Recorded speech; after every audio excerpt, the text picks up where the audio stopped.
Hey everybody, this is Lieutenant Dan Brooks from Surge Main Quincy. I'm really excited that this year we're able to start using the rowing machine as one of the fitness test tools as part of the PFA. I'm the former men's rowing coach at UMass Lowell, and I now volunteer as a rowing coach at Berkshire Community Rowing in Pittsfield, Massachusetts. So I'm going to show you a few things that you might want to think about while you're doing your fitness test, including how to be most efficient on the rowing machine, as well as how not to get yourself hurt. So first of all, I'll just touch briefly on how to set yourself up on the erg.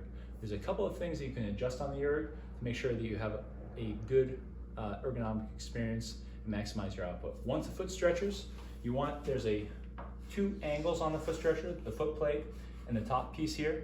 You want to adjust your foot stretcher heel location, so that the balls of your feet match up with the seam where those two planes meet. So for me, that's a 3 or 4. As a size 10.5 foot, and that gives me a point where my feet won't be too low or too high. But depending on your flexibility, that might need to be adjusted. What you're looking for is to have your shins not go past vertical and be able to keep your heels relatively low. If you're finding that your heels are coming way up, you probably want to drop your foot stretcher down, so you have to compensate for that flexibility. The second is drag factor. So if you go into main menu and you go into the utilities, you can adjust the drag factor, and all you have to do is under main menu, more options, drag factor, is just take some strokes on the handle and it'll display the drag factor. You can then adjust that with a damper setting, and for me, I like to keep it between 100 and 120 drag factor. If you really like a high resistance, low stroke rating, then you might want to go higher. But for rowers, that's about water resistance, and works well for about 30 strokes per minute rowing. Let's talk about the body mechanics. Good body mechanics would be, as we said, straight shins, chest is up, leaning forward at about 11 o'clock if my body was a clock. When I say that, I mean between my shoulder, if you draw a line from my shoulder to my hip. That is what we call the catch position. Notice that my arms are outstretched, and that throughout the rowing stroke, my arms are going to feel stretched. I don't want to bend my arms because my arms are not as strong as my other muscle groups. And as soon as I bend my arm, I limit the amount of power that I can generate and apply with my other muscles, particularly my hamstrings, my glutes, and my core. Not my back, but my core. The reason for that is when you initiate the stroke and press with the legs, you're supporting your back with your core. Important to sit tall and press with the core. Keep your arms straight, sit tall, so you're using mostly your legs through the initial part of the drive. We call this the drive sequence. Pressing with the legs. Once the legs are almost straight, then we hinge at the hips, and finally we finish with the arms. The arms is pretty much a follow through, just like a pitcher following through with a baseball. However, you're really trying to think about holding the pressure on the handle and maintaining that from the catch to the finish. On the recovery, it's the opposite. Arms go out, and this is important. Rock forward. Rock forward on your sit bones. Rock before you roll. If you rock before you roll,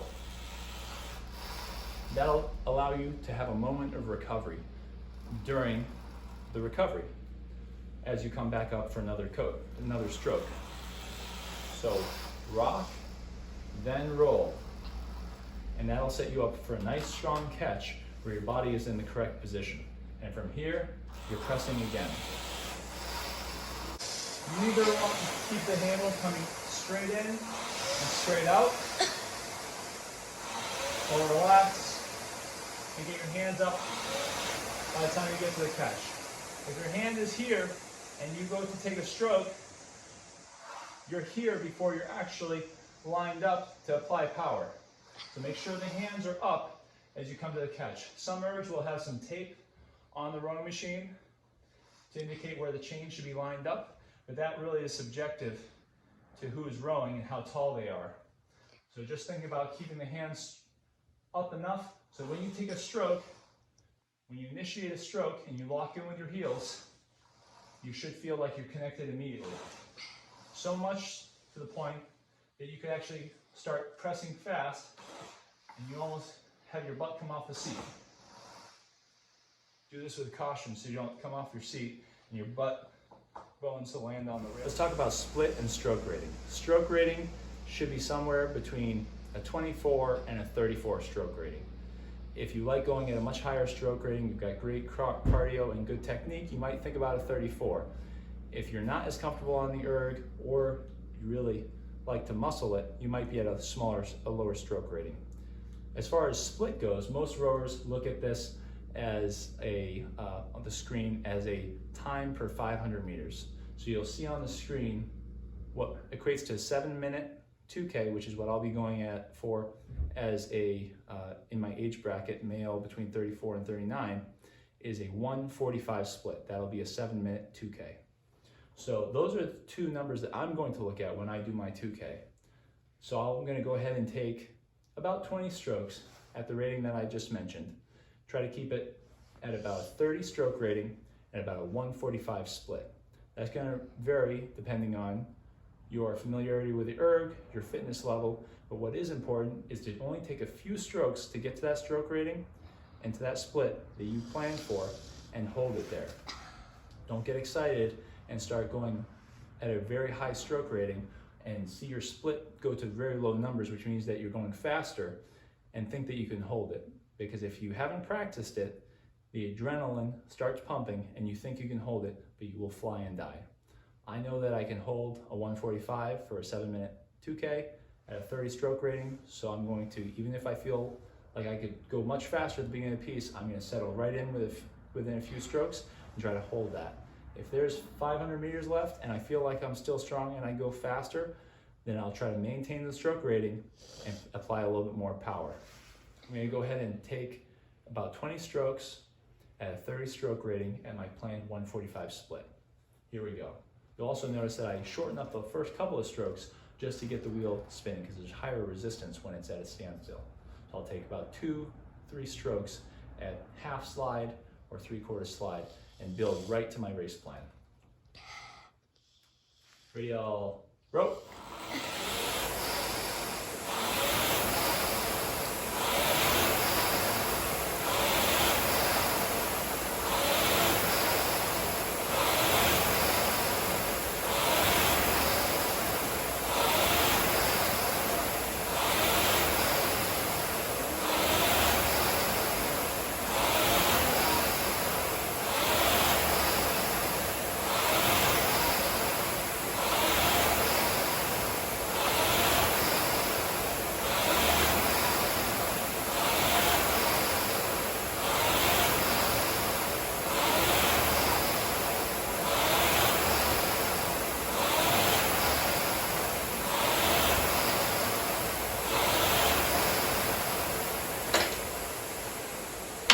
And that's a quick demonstration of how you might approach your PFA on the rowing machine.